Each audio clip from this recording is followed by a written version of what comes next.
அபிகிட்ட ராகவ் தன்னுடைய காதலை சொல்கிறாரு. அபியும் ராகவுடைய காதலை ஏற்றுக்கிறாங்க. நான் பலமுறை உன்னை சந்தேகப்பட்டு பல துன்பங்களை உனக்கு கொடுத்துருக்குறேன். ஆனால் எப்படிப்பட்ட ஒரு சூழ்நிலையிலையும் உன்னை பிரிஞ்சு போகணும் அப்படின்ட்டு நான் கொஞ்சம் கூட நினச்சது கிடையாது. என்னை விட்டு நீயும் பிரிஞ்சு போயிடாத.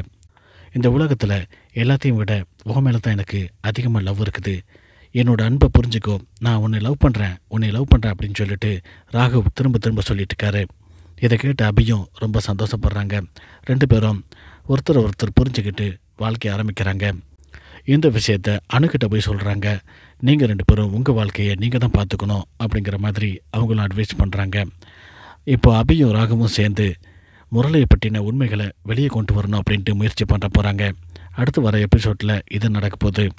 2 பேரும் சேர்ந்து முரளியோட சுயரூபத்தை அஞ்சலிக்கு காட்டணும், வெளிக்கொண்டு வந்து காட்டணும் அப்படின்ட்டு அவங்க செய்யக்கூடிய பிளான் எல்லாமே ரொம்ப இன்ட்ரெஸ்டிங்காக போக போகுது. அது என்னென்ன அப்படிங்கிறத பொறுத்து இருந்து பார்க்கலாம்.